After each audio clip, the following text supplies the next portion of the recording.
Alright, let's have a look inside this Inwin A500, probably my third favorite case that I own currently. We're just taking off the screws here so that the cover can come off.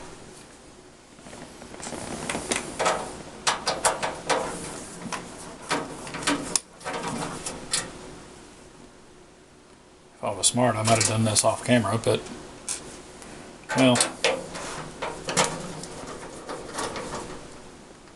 just 4 screws hold on the U-shaped back panel. Pull it back a bit, then just lift up.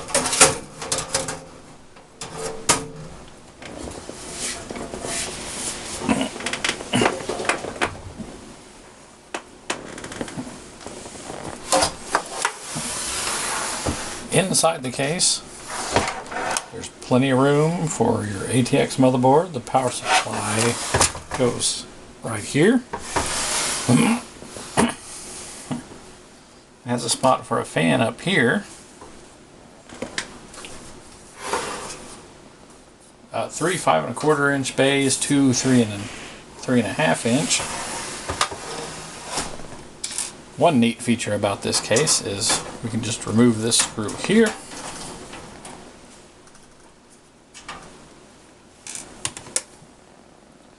Give this a little lift. Just pull. And the motherboard tray, complete with the I/O area, comes right out. Well, more or less.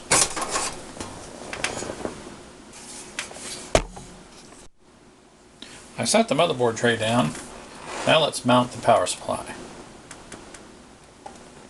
You can see how the screws line up. This one's a little further down than this one on this side, and both of these are on the same level, just like here,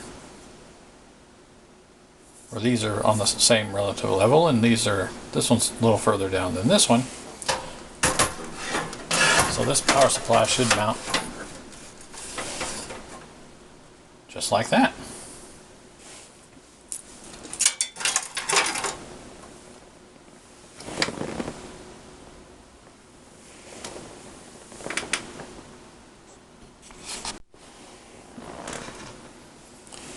Here I have 4 matching flat-headed, coarse-threaded Phillips head screws, which will be used to mount this power supply.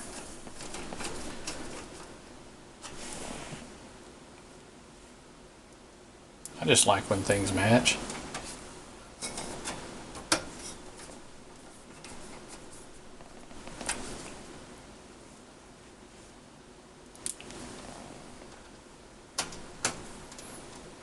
Right, get in there.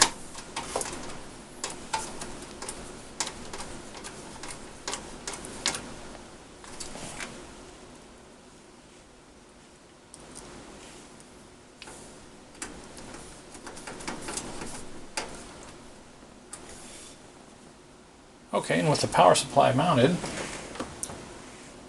let's set this case aside. No. There's a screw cut in the case, by the sound of it. I'll find that later. And we'll use this tray to mount the board that we were looking at just before.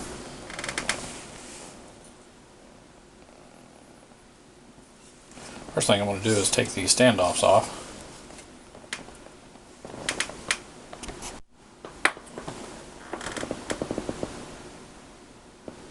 This motherboard tray has several domed standoffs for the motherboard. None of this brass standoff stuff, which it has 2 of for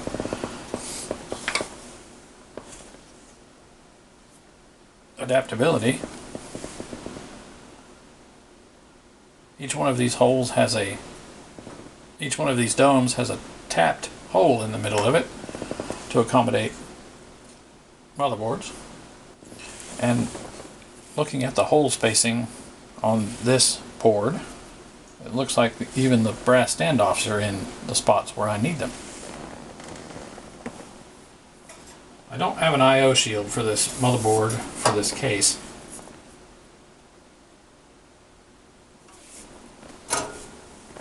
So we will just line this up and center it and go without an I/O shield for the moment.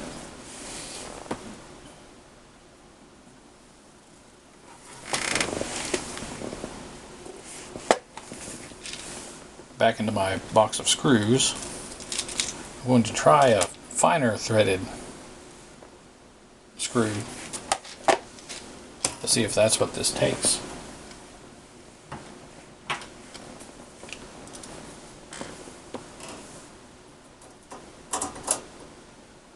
It does not.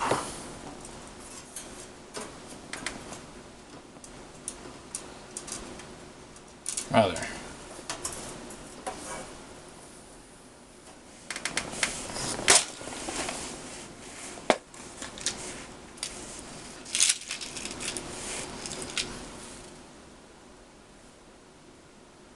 I have several of these black coarser threaded screws. We'll see if I have enough for this board.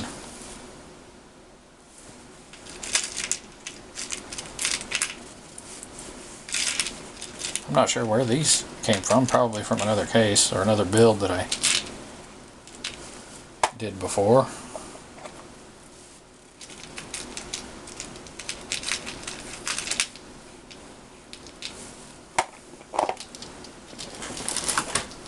Put that down over there. Let's try this.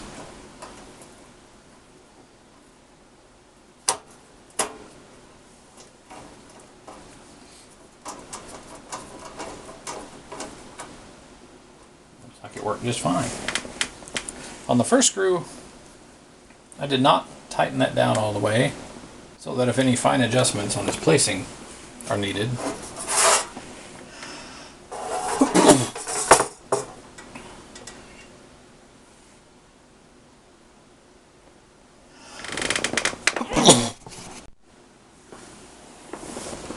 sorry about that cut. I had a sneezing fit.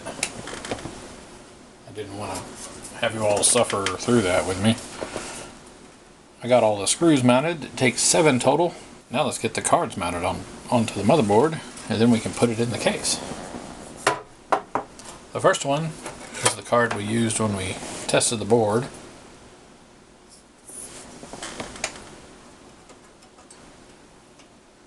Looks like the slot in the back is already open for it. That's a good thing. Pop him down in there.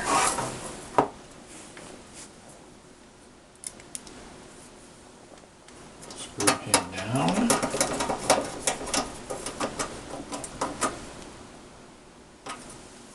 Now he's secure. One other thing I want to put in this build right now is the Sound Blaster Live 24-bit that I showed in a previous video. We'll put that in another open slot, just like so.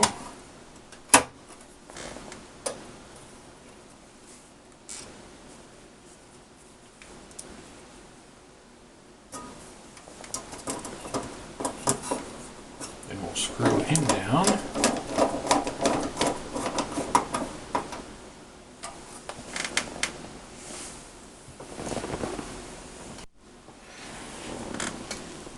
Yeah, it's not exactly the same as the ones we have, but it'll do the trick.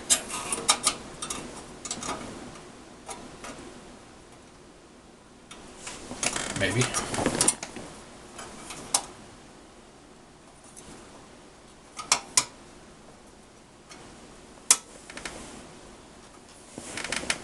Yeah, it fits just fine. If it'll stay in here.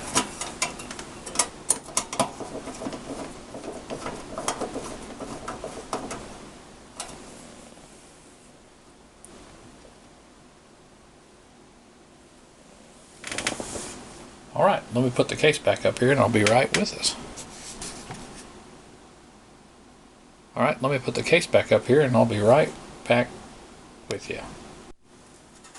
Okay, the case is back. We'll slide this motherboard tray, which is real close to the camera right now, right along its rails. All the way in. A little lift. So that these clips here and here line up.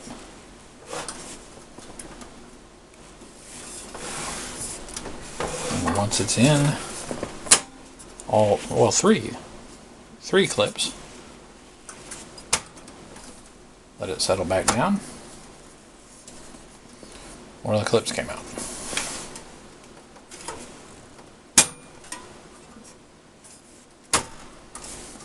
There we go.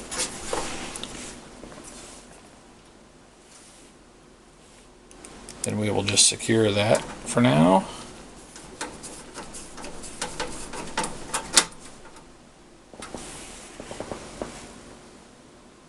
And before we do anything else, let's power it up and make sure it still boots.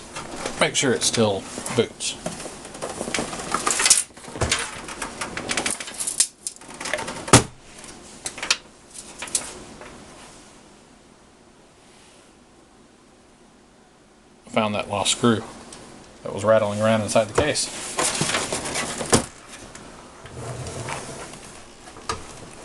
Okay.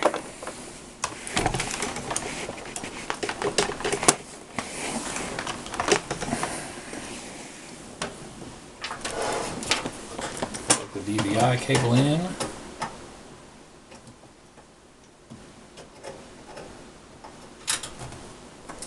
And then the power cable.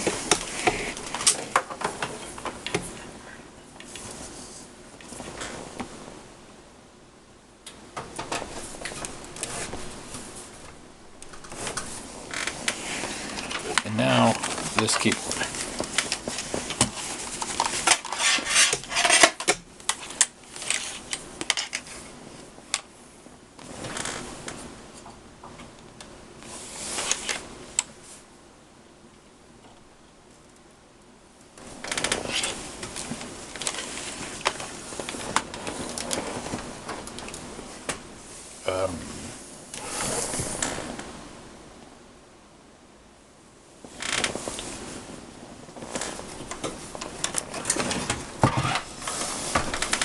I forgot to connect everything.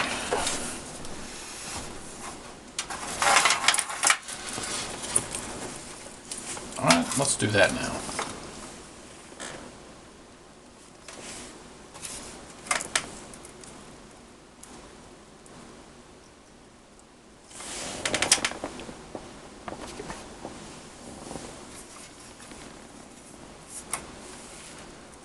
Okay.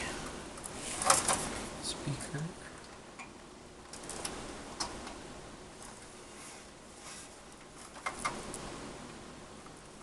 Hard drive.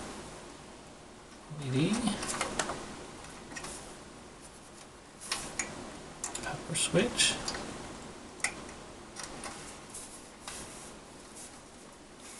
Reset switch.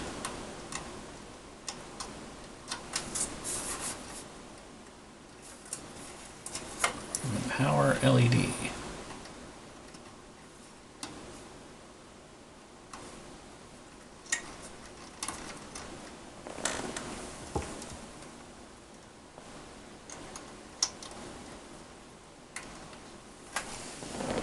All of that's connected. Untangle this mess here.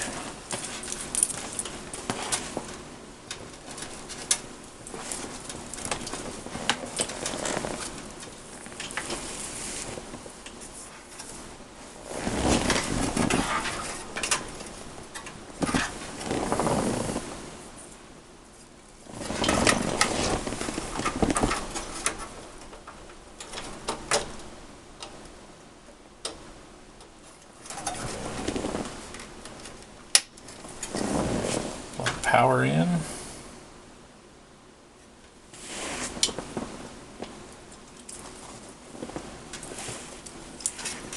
need to power that drive. You don't need those. You don't need that.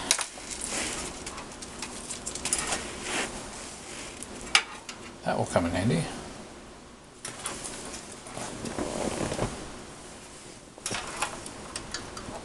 Compact flash adapter needs a power plug.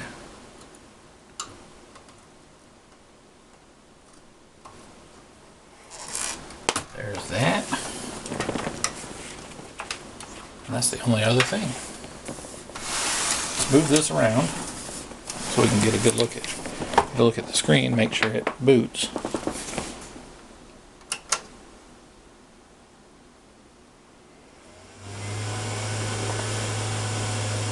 And on it comes.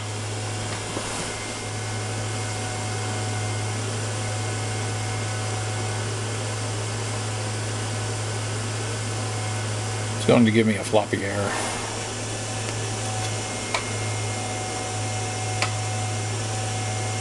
Still detects the compact flash card. I don't have any other drives connected. Floppy disk fail. Because I didn't connect that here.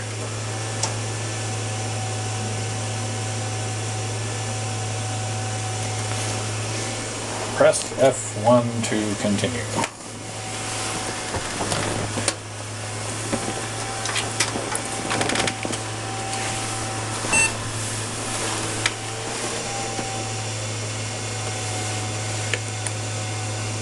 Looks like it boots just fine. Reset works.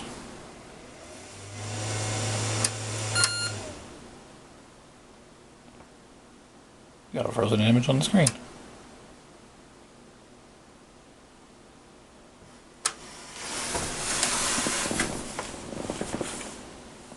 Okay, let's put a couple other things in here.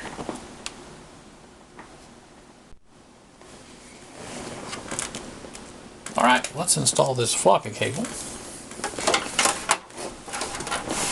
This GoTech reads just like a floppy drive, just it's emulated and uses like a USB thumb drive instead of floppy disks.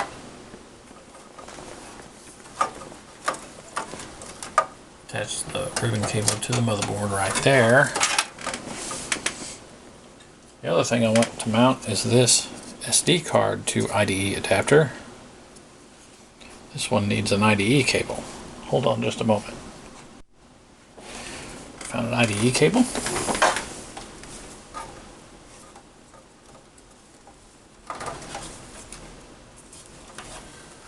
Going to connect that on the secondary IDE channel on this motherboard.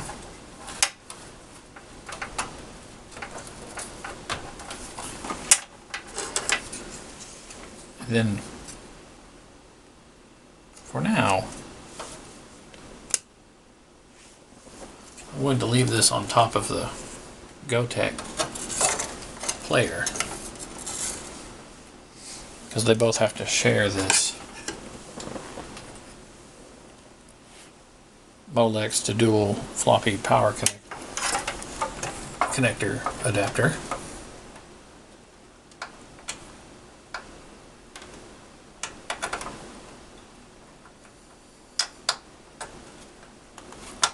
There's that one.